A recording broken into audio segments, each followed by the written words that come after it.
Hi, I'm Brian Dietmeyer, CEO of Close Strong, and welcome to another edition of Close Mode. And today I'm really fortunate to be with Tarun Malik, who is the Director of Mid-Market Sales with Touch Bistro. Welcome, Tarun. Thanks for having me, Brian. You did something dangerous in our pre-call. You said to me as we were talking about what the heck should we talk about, you said, let's talk about negotiation. That's a passion of yours. And I said, strangely enough, it's a passion of mine, having written multiple books on the subject. So I was like, yes, somebody wants to talk about this because I think there's a lot to talk about. So that's our topic for today. I wish you would have warned me ahead of time that you were an expert on this rather than 15 seconds before we started. No, but it's cool too because it's like I know enough to check in with you, and I want to get your perspective. And there may be times when I'm going to say, "Hey, this is what we've learned as well," which is different than most podcasts. So I really am looking forward to kind of this dialogue. So my first question has to do with this, and I again having spent a lot of time on this subject, people define negotiation differently. Like how would you define that? I think it's really a process in which like a buyer and seller engage in some sort of a discussion where they attempt to come to an agreement for some sort of sale of product or Yeah, services. However, I think it's more of a process where they both parties try to establish their value and make a set of concessions and compromises so that they can come to that agreement. But really what I think it is it's a problem solving exercise in which the problem is how did two parties with different interests land in the same place. And I think it forces you to like really explore multiple pathways, yeah, solutions to solving this problem. And I yeah, think the exploration of problem solving, or the exploration of how to solve that problem, is really what the negotiation is. yeah. I love that actually, and you use the term problem solving. We tend to think of it as decision making, which is kind of the same. It's like both sides are trying to make a decision to accept or reject a deal, and that could be a problem, and that brings a different light to it the way we both define it. It's not haggling, it's either problem solving or decision making, and I think that's a great kind of core way to think about this. And what mistakes do you see people make when negotiating in your own organization? Maybe some you've made in the past. What do you think the top mistakes are that people make as it relates to negotiation? I'm probably guilty of all of the things I'm going to say here at some point in my career. So, by no means am I perfect. But I think one of the biggest mistakes is that at least I see with sellers is they negotiate too early. I think there is a tendency sometimes in sales through desperation to just start the negotiation process because Yeah, you get happy ears and you start to think that, hey, like we're actually at a stage where we need to start negotiating. yeah, I also think that most salespeople show their cards too early. I think they're scared to lose a deal, and that fear is what drives them to really just drop their pants and show what they have to offer right off the bat, rather than trying to play it out, understand if there are ways that we can avoid giving away so much or yeah. making so many concessions. That again, completely agree, and I'm going to push back where I don't, and I completely agree. And it's funny because in one sense, many sales leaders like yourself I talk to say we need to start planning for the negotiation early. We plan too late. Your point is also right on that we start like, yeah, we get happy feet, or fear. You talked about fear, that it's like the customer sets the tone and then we start reacting to that tone. And that tone might be, you need to lower your price, you're more expensive than your competitor. And it's way too early in the process to talk about that. So we see that all the time on a lot of deals that we coach, that it's like, why the hell are we even having this price discussion yet? You know? I do agree with that. I think that the negotiation process often is I think it's misperceived as just being that process where you're going back and forth on terms and price. I actually think that you do need to plan out the negotiation process, and you need to plan that out from the time that you have the first conversation. Yes. Because I think that's really where you're starting to plant Yeah. the seeds and you're starting to understand the value that you can deliver for the prospect and what their potential needs and pains are. And that's all critical when you do finally get to that stereotypical negotiation where you're going back and forth, because Yes. you want to be able to come back to a lot of that conversation. And so you need to make sure that there's an infrastructure in place from the start of your interactions so that when you walk into that negotiation, it's not like you're starting from scratch. Yes. Yeah, it's I want to react to that and then go back to the fear thing in a moment. So, if you read the sort of academic literature on this stuff, they talk about anchoring, right? Yeah. So, anchoring and two for those who are listening, like two descriptions of that. My old business partner and current friend, who's Harvard negotiation professor, Max Bazerman, says the first offer has more impact on the final outcome than all subsequent counteroffers combined. So when that first, if you're reacting way early in the process to an offer, it tends to anchor it. Even if you're trying to pull away from it, it will end up pulling you back. So I completely agree with that. Something you mentioned earlier about fear. Why is it? I think that's correct. And why do you think it is that people start too early, and some of that's driven by fear? What is that fear? I think the fear is a fear of loss, that you're not going to Yeah, get what you want out of the negotiation, which is yeah, ultimately in sales closing a deal. yeah, And I think that problem is part of a bigger problem most times, which is that most salespeople, I don't think, have enough pipeline. yes, And so, because of that, they're put into positions where they're working with a limited number of deals. And so, when they do have a conversation where they think that it has some legs, they're very quick to jump the gun and start negotiating early, or make the biggest concessions right off the bat because they think that's going to get them from point A to point B fastest. Again, yes, yeah, absolutely. Because if you're at 140% of your goal, and your pipe's fat, fear doesn't play that much of a role. If you've had your second warning and you Oh, missed this deal, right? You're at 60% of goal and it's Q4. Then the fear goes up, and it's interesting too, because there are two antidotes to that. One antidote is you got to have more stuff to backfill, right? And that, because if I don't get this one, okay, I got to make sure I got the next one ready to go. The other one that I see people miss, that is the antidote to fear, is understanding the loss to the other side, right? If this customer, we worked with a massive software company based in Seattle, so and the most common thing was the customers are saying, "Well, I'm not going for renewals. I'm not going to renew this contract. I'm just going to go dark. I'm going to do nothing." And when we did analytics on that, we found out that for a good number of these customers, going dark was very difficult. And so and then some of that fear goes away, because you're right, we're only looking at our side. If I lose this deal, I might be in trouble. It might not make my number. Not going to get my bonus. My kid's not going to get braces. My kid's going to have crooked teeth because of losing this deal. But when we do the analytics for the other side, or have increase our alternative by having fatter pipe, I agree. And I think it's such an important thing to talk about, because if you go in, one of my consultants says, if you go in selling scared or negotiating scared, it's not a really good posture. I I think, Brian, though, it's a little difficult in the landscape that we're in today to avoid walking into that negotiation with fear.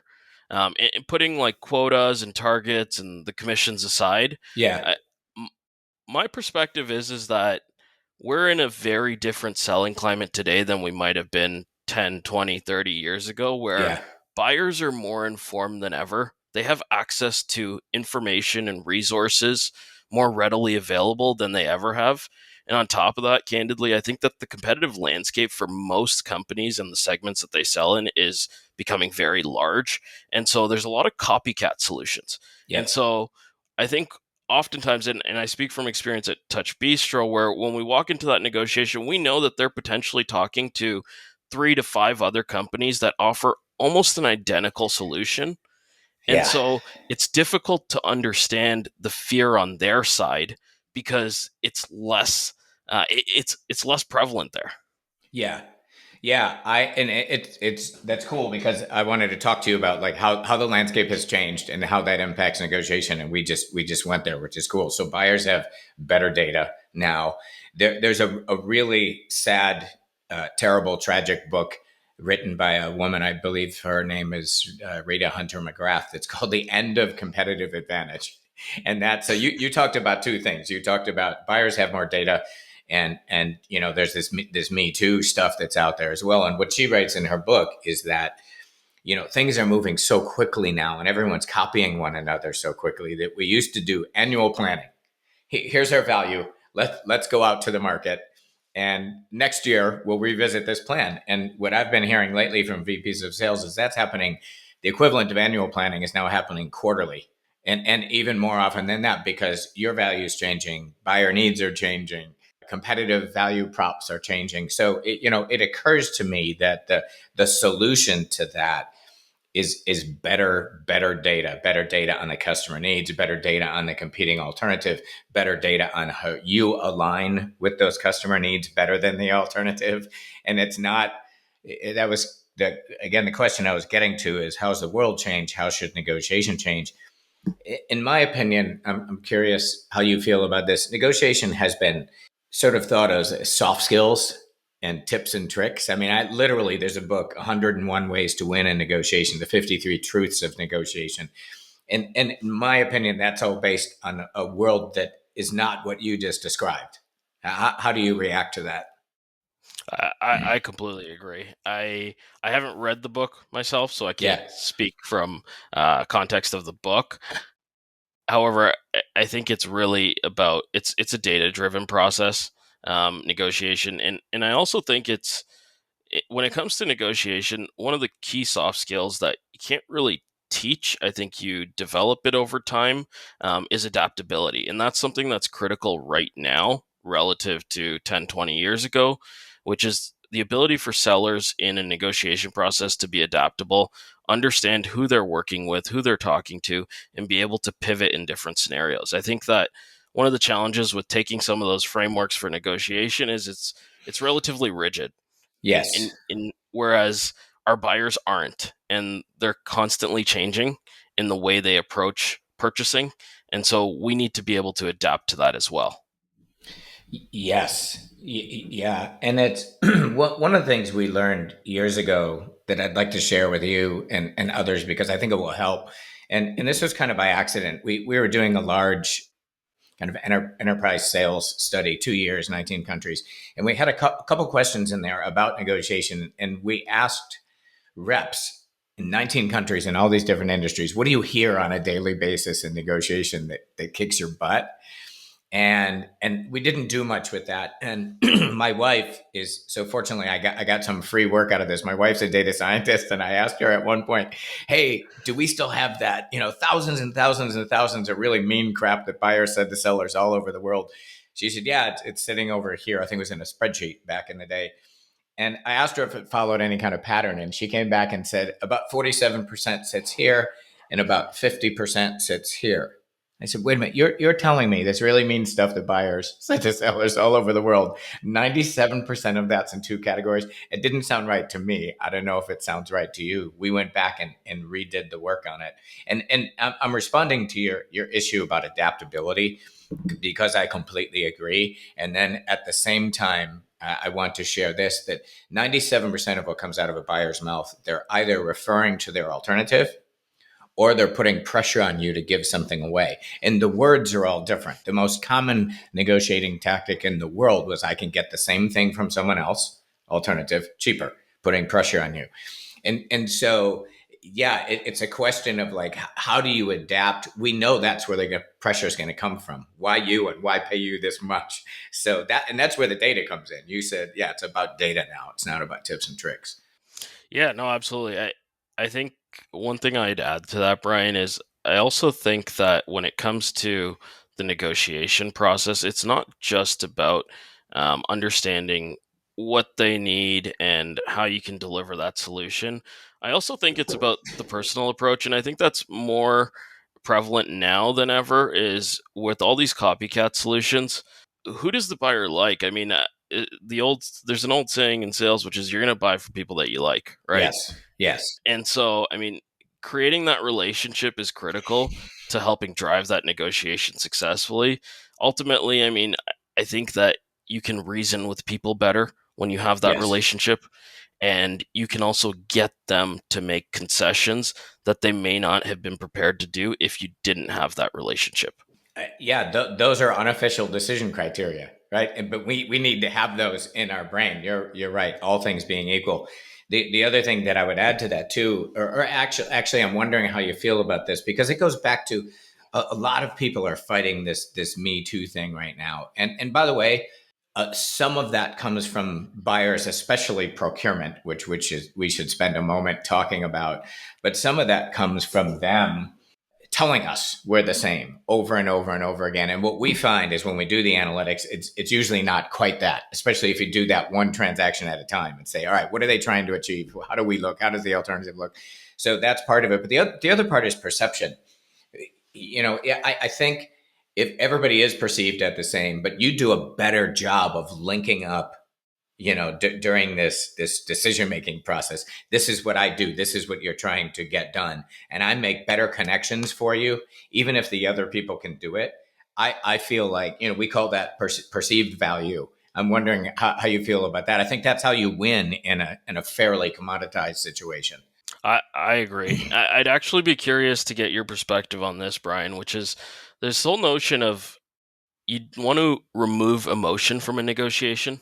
I might have a bit of a controversial opinion that you actually want to bring emotion into the conversation when you're negotiating at times because it really allows you to capitalize on impulses and emotions, which we know that ultimately buyers are driving their decisions as much as they want from data and criteria. They're ultimately buying based off of what's within Yes. and that how they feel about the process.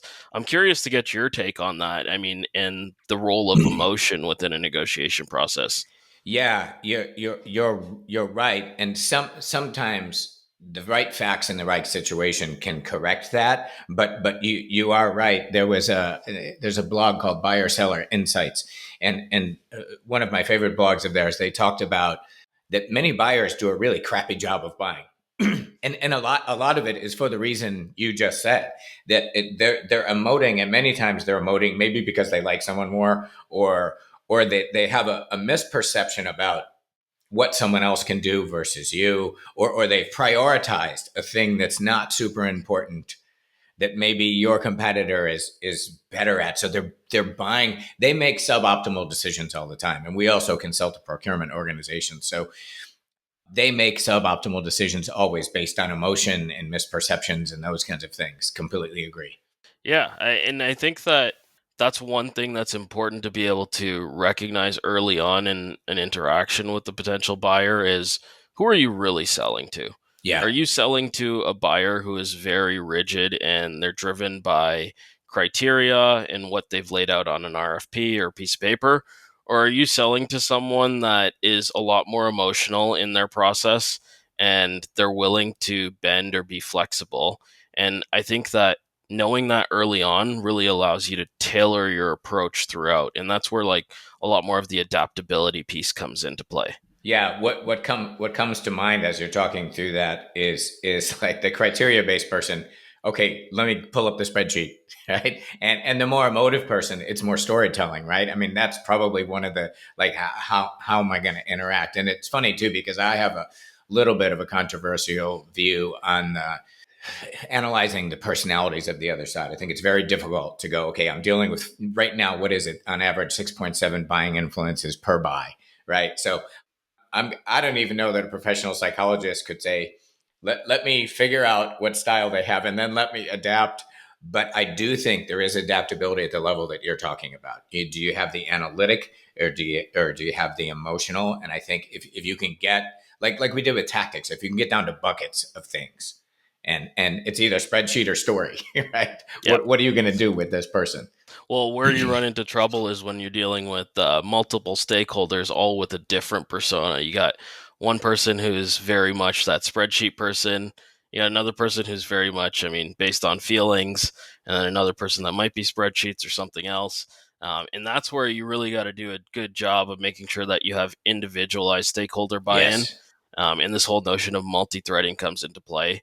I'm a big believer that you need to build individual relationships within a sales process rather than one relationship with an organization, Yep. because it allows you to isolate the person. And it's this whole notion of playing the man instead of the game. Like, Yeah. Yeah. I wonder what your experience is in this, because that stat's been out there for a while now, that there's now committee buying going on and there's multiple people. I, my theory, based on deal coaching and actually based on buying some stuff myself, through my business, is that one or two players are sort of the key players whose decision, like, it's a weighted average thing. So yes, there are 6.7 players in this deal, but there are two of them that have 80% sway. Sometimes we think of those as the thought leaders. Do you see that, or do you think it's a abs- democratic vote? no, it's definitely not a democratic vote, or at least not in most scenarios. I think within that committee, there's probably two types of people.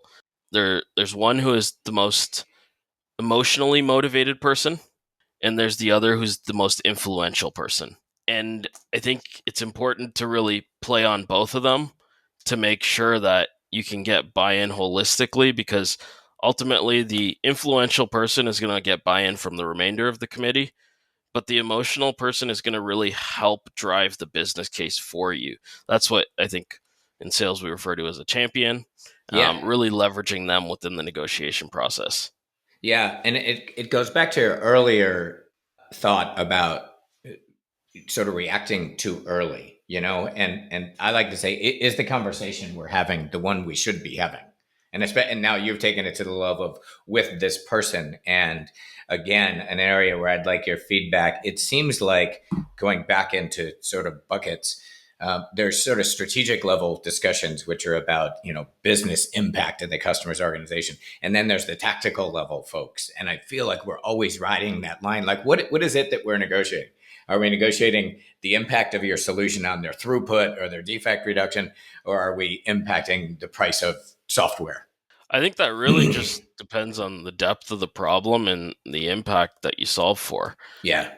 I think one of the challenges salespeople have in negotiations is that they're not solving for a big enough problem. And so they end up falling back onto more of that tactical approach where it's like, Yes. hey, let me just figure out what boxes you need checked off, and let's see where we can land within those. Yeah. Whereas in other scenarios where you are actually solving for a real problem, there's potential ROI of tens, hundreds of thousands of dollars. It's a lot easier to take more of that strategic approach where it's, hey, let's really try and make sure that we can solve a business problem here, and let's build a long term relationship rather than checking off some boxes and changing some terms on a contract. Yeah, this is so unbelievably important, because that is the thing that we're negotiating, which carries value, which then drives the commercial terms discussion. What is it? We often ask the question, is the conversation we're having the one we should be having? And let's stop for a moment. And at the beginning of, like, any deal review, that's what is the current conversation. And the problem is, back to that anchoring, people tend to react to that first conversation. And you're right, it's usually really not the one we want to be having. And it's very difficult to differentiate against that tactical kind of low level conversation. And it's changing the conversation about what is it that we're buying and selling here. Is it that tactical feeds and speeds thing, or is it a massive shift to your ROI or your profit next year? Yeah, no, absolutely. Which is why, like we talked about it earlier, how salespeople negotiate too early, and I do think that salespeople need to pull back within a sales process and really make sure that they're certain that, hey, you've uncovered the business impact of your solution, and you've convincingly demonstrated that there is an ROI that the prospect or the buyer is bought in on. I think one challenge that salespeople have when they go to negotiations is they think it's the right time to go to negotiation because the prospect has said yes. Right. We agree that this has an impact on our business. However, they don't really have full buy-in. They've gotten happy years, and what they uncover during the negotiation is that, hey, this person actually isn't fully sold on the impact that we can deliver. Yeah. And so we're actually going to be making a lot more concessions than we initially thought if we want to win this business, or we need to go back to rebuilding that business case. Yes. Yeah. Again, is the conversation we're having the one we should be having, because it's hard to get the commercial terms associated with conversation A, conversation B.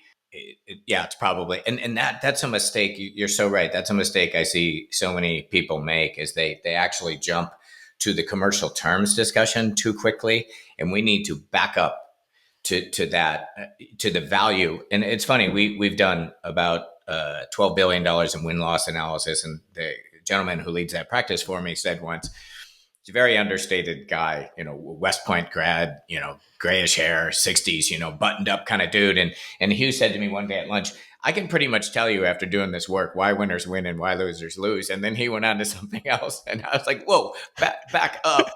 Like, for all of us in enterprise sales, like, this is kind of important thing, I think, maybe a book title. But what he said to me very simply was, winners win when they show customers how they meet their needs at higher confidence and lower risk than some alternative. And that Yeah. that to me is the discussion. That's the thing, back to data. What data do we need? We need to know that better than the other side. And the other side has better data today, but we also know they're making suboptimal decisions. So I feel like if we can't point that out, forget the commercial terms discussion for a moment. Let's move the discussion back to that. Where are Yeah. they going, if not us? And if we can't come up, I think there's some sales methodology that talks about why us, why now. It's like, if we can't have that discussion, we're going to get our clocks cleaned all day long on pricing and risk and all the other terms. Yeah, no, it's funny. This brings up a scenario I was in earlier last year, where we were negotiating. We had a large buyer come through our pipeline, and they were convinced that they needed to handle the sales and the evaluation process backwards. And so Okay. they wanted to start with the negotiation of terms and contract and price, Hmm. and then move on to the solution. And part of that was because they went through the full cycle with another company and they weren't able to get to where they wanted on the terms and the agreement. And so they figured that let's do it in reverse and learn the hard way. This is where we all make mistakes, but Yeah. learn the hard way that as much as they want that, it's not the right approach, because what happens then is Yeah. they think that their boxes are checked because every solution in the market is going to be the same. And then when that solution goes into the place, they realize that they didn't do a good enough job vetting it and they didn't fully understand how this could help them or whether it could. Yes. Yeah. And if that, I mean, that's the theme that we keep going back to. It's like, don't have the commercial terms discussion without the value discussion. What is the value discussion? How are we moving your strategic and tactical levers better than that alternative? And you're going, yeah, that's a really dangerous precedent. But that's another one of those things about reacting to that conversation as opposed to going, no, we can even push back on process, right? It's funny too, because I don't know if we've only done one reverse auction, and for anyone who's familiar with them, they are painful. And that was kind of the notion of the reverse auction, right? All the suppliers get on there, and it's a term sheet, and lowest bidder across these terms wins. And we came in with one offer, and we were the least best fit because we were kind of the highest price and had the most aggressive terms. But that was our argument: is that what is it? It's it that you're getting terms on is not the same across all five. And by the way, we won that auction and we are the highest. I don't know if that would work for everyone, but have you ever come across that craziness? I think the experience I mentioned is probably the only instance where Yes. I've dealt with something of that nature. I actually am a big believer that I'm not willing to budge after having done that. And even before that, I believed that, but I figured, you know what? I got to try it once and see what happens. Right. But I'm a big believer that you need to understand how you find success in a sales process, and you got to hold firm to it to a degree. And there are certain things that you can't conceive on. And I Yeah. think one of those things is, I mean, making sure that the solution is aligned on before you even move to any sort of conversation around price, terms, whatever it is. Yes. And that's why I think that, like, maybe negotiation is stereotyped as just that back and forth when you talk about price and terms, but I actually think it's the entire sales process of Yes. negotiation. Right Yes. from the first discovery call, you're negotiating how we're going to evaluate this, and then you're negotiating and making compromises with the prospect on the solution at times and understanding whether or not they're okay with the workarounds or workflows that you're presenting before you even move to that pricing conversation. I agree, and that's what we should be doing early, right? Not that, as you pointed out, what we shouldn't be doing early is jumping into that commercial terms discussion. But yeah, and sometimes we think of that as what we call signaling. That during your discovery early on, you can be asking questions that are putting ideas in the other side's mind, and it's like even if they don't answer those questions, but it's very sort of systematically thinking about that early on.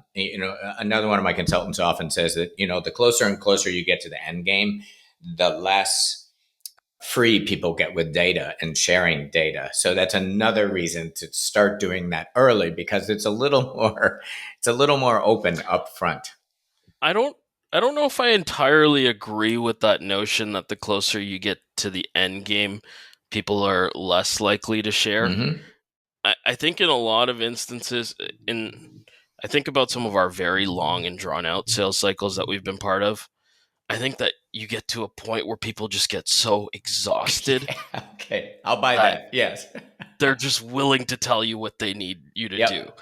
And I Yep. mean, we went through a sales process not too long ago with a buyer that was one of our longest sales cycles that we've ever ran, where we got to a point where his boss, who was the CEO, really wanted things, but they wouldn't give us access to the CEO Yeah. because they wanted to maintain a position of power. He wanted to be the middleman. And so he got to a point where the director of ops was basically like, "Hey, I don't need you to do this. The CEO's asking for this. I don't need you to do this. He'll live with it if you can't do it." And so I think as it draws out, people get to a point where there is also this notion of exhaustion in a sales process where you're just Yeah. at a point where it's like, hey, like I just want this to be over with and I want to walk away with something. Yeah. Yeah, and again, do agree. And what it's funny, what comes to mind, I was on vacation with my wife's family. It was all the siblings, and we were out of the country, standing on a dock, ready to jump on a boat for a sunset cruise. And I was in that position with this scientific company who sold lasers. And I remember saying to the buying influence that I was talking to, just fine. Fine, like literally, I was getting the death stare from my wife and my brother-in-law, my sister-in-law, and everybody else on the boat. And so yeah, I'll buy that, and I've actually done it to just say, good, fine, just do it. If this is going to get it done, let's get it done. So that's fair. I, Let I Yeah. do think that some people leverage that approach. At least on the buyer side, I've seen it more often where they'll leverage the approach of trying to draw out the sales cycle to test your stamina. Right. Yes. And they know that a lot of sellers, as the cycle draws on, will get to a point where they're like, you know what, I'm just gonna get you what you need because I just can't keep doing this and I really want this deal. Yeah. Yeah. I do agree. I want to ask you a question about procurement. Just because we talked a little bit about purchasing earlier, and just wondering your thoughts about it. Like, are you seeing it more? Are they getting more brutal? What do you think they really care about? That kind of stuff. Um, Probably asking the wrong person. Selling into the restaurant segment, Yeah. we don't see enough procurement. We do see it from time to time, but it doesn't happen frequently enough where these organizations have more of a formal process and infrastructure for making these decisions. Yeah. Yeah. It's a lot more flexible in our segment, so I can't really say that I have the most experience on it. Okay. Yeah, I But just yeah, wanted to compare that with kind of how we thought about it. But I do have another question for you. Harvard Business Review put out an article a couple of years ago. They studied 50 companies, and subject was negotiation. Excuse me. And they came back and said the number one problem facing all 50 companies was the internal negotiation, not the customer facing negotiation. And that completely changed my view of negotiation. It completely changed our practice. And, one might call that the deal approval process or going to the deal desk. And it occurs to me when you and I have this dialogue about negotiation, everything we've been talking about is the customer facing negotiation. And I've got some good primary data to basically say most people believe that internal thing is broken, and we need to think of these things systemically, right? The reps either begging for permission or forgiveness, and how horrible is that process? What's your thoughts on the internal negotiation and how it relates to the external? I had to sit up for this one because this one definitely feels very real for me. It's something we see daily. Yeah. Um, so where I'm at at Touch Bistro is we're building, we're working to go up market into the mid market and enterprise space. Okay. Historically we've been focused on the SMB segment, and as part of that, what that means is that we're also trying to change the way that we do business, because it's the way you operate your business internally from a process and infrastructure perspective is very different for SMB buyers than it is Yes. for mid-market and enterprise clients, Yep. because they need a different level of service. They need different things out of their solution providers. And so a big part of my role is really having that internal negotiation to make sure that I can get alignment with internal stakeholders before we go back to the client and we propose certain things that we can make concessions on. And I think the biggest challenge there is that as much as everyone at an organization has the same overarching vision, the interests of individual departments are still different to a degree. They're not fully aligned. Yes. And so the challenge is that you're having multiple negotiations just to negotiate. And it's frustrating at times, but I think it's also, I mean, part of the natural flow of the way a business works. In order to start something different within an organization, you do have to get buy-in. And Yeah. so you need to treat it very similarly to how you would treat that negotiation process with the prospect. The difference here is that a lot of the work you've done during your tenure at the company. So you already know what's important to those individual stakeholders. Yeah. You already know how they operate, how they react, how they make decisions. And so you really need to leverage that information when you have these internal conversations. Whereas one thing I've seen with some leaders, not necessarily at our company, but elsewhere, is they try to take the same cookie cutter approach to every internal conversation. And one thing that I've been really pushing our sales reps to start to understand when they're having internal conversation is really knowing who you're speaking to. And I think sometimes they forget that, whereas they know what to do when they're in an actual sales process. They know to recognize who they're speaking to and adapt accordingly. Yeah. But internally, they forget. They start thinking that, you know what, naturally, this person's going to want what I want. So I'm just going to ask for it and hope that they're going to say yes. Yep, it's such if for companies who want to improve negotiation, right, and install competency versus rolling out a class of tips and tricks. That part's got to be part of it. Like the internal deal approval folks, deal desk, whoever, has got to be speaking the same language and using the same process as the reps. And you're right too. Like some of that is, yeah, if you've been around long enough, you know the priorities of those people. But onboarding is a huge issue. You know, people that are growing and adding reps, and it's like there's got to be a way to communicate those strategies to the deal makers, and I find that it's not consistent enough. But we've got to look at this system holistically. If we're going to make it better, we're going to make negotiation process and outcomes better. We've got to look at the whole life cycle of the deal, which includes internal. Yeah, I think that it's difficult to standardize that approach, Yeah. mainly because, I mean, organization like ours, for example, we have a standard approach to how we handle pricing. We have a standard approach to how we handle terms and conditions. That said, I mean, there's always exceptions.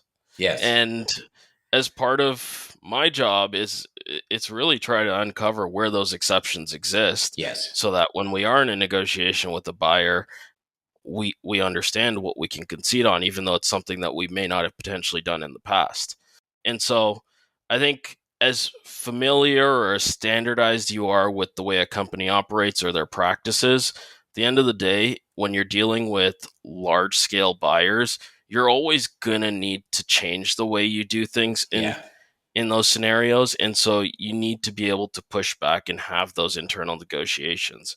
So, as perfect as the organization might be from a process, infrastructure, onboarding, playbook perspective, there's Yeah. always going to be a need to go to bat internally. Yeah, and you make another great point too, that with a strategy shift as you're making, it has impact here, and that's cool because I hadn't thought about that. So yeah, if I was to summarize, let me know what I missed. So we said we don't want to have an early conversation on commercial terms when we're selling scared. We don't want to do that. We do want to have sort of early strategic influencing, thinking about the negotiation early. So that is and the other one that we talked about is value before terms. See this a lot. Do not have the commercial terms discussion until we've had the business fit discussion. It's back to, are we having the right conversation? How are we defending those commercial terms? It's going to be fit on that. Anything that I missed that you think was a key point? No, I think the only other thing is, well, you need to understand the value your solution offers for a buyer. You also need to understand the value that a buyer offers for you. And I'm not just talking about paychecks Yes. and quota. I'm referring to the overall impact for a business. And this is where a lot of what we're doing right now at Touch Bistro comes into play, where we're trying to go upstream. We're really working hard to do that. And so, sometimes we're willing to make those trade-offs because we understand that, hey, this is a flagship buyer. This is someone that we Yes. can point Yes. to in the future, and it's going to help us expand our overall base as well. Yeah. And so, really understanding the entire circumstances of the conversation rather than just, hey, how much is this deal worth? Do we check off their boxes? Is, I think, really important. Yeah, yeah, it's a good one too. It's the strategic value of the deal, right? It's not just, and it could be what you said. It could be we've got a factory operating at 20% right now, so do what we need to do. So, in one point, you say we need to set that target and stick to it, which I do agree with, and we've both talked about doing that. And then there are other scenarios like this where you diagnose the situation and go, "This is of huge strategic value. Let's play a little bit more on this one because it's not so much about ASP." So, yep. Yeah, no, absolutely. Yeah, this is cool. Yeah, we're, and you're right. I'm sorry for springing my background on you right before the call, but this has been really fun for me, and I could go longer, but we shouldn't have the podcast go like an hour and a half. But this has been really I fun. do I have appreciate it. I do have one question for you though, Brian. I am Yeah, curious to get your take because I've given you my take. What yeah. do you think is the number one mistake that sellers make in a negotiation? Can I have two? As long as it's not the same as mine.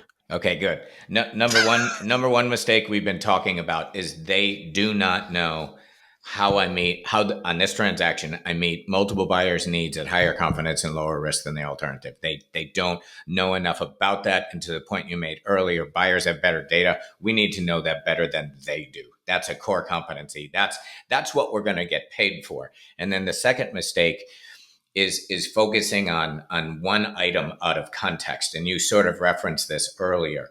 We can't talk about price without talking about volume, length of contract, solution components. And I see so many people, trained, seasoned global account managers, making this mistake. Because if you and I are talking about price, all we're doing is we're moving money back and forth from my wallet to yours. We're not Yeah. expanding. We don't have and that's all concession based behavior.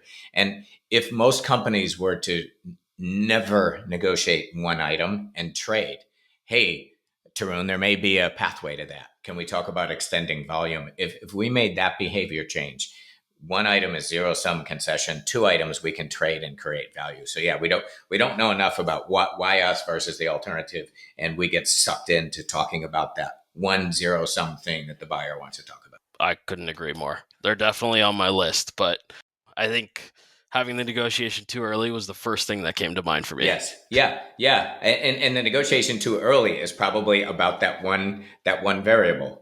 So I Yep. would agree. I would almost guarantee you that it's about price or something else. Cool. So happy negotiating to everybody. And I'm also glad to hear you talk about how the world has changed and we need to think differently about negotiation. Getting to Yes was published in 1985. It's still one of the best selling negotiation books out there, and the world is different now. Thank you so much for your time. We all have a lot going on, and this has been really fun to talk about. I appreciate it. Appreciate it, Brian. Now, awkward pause.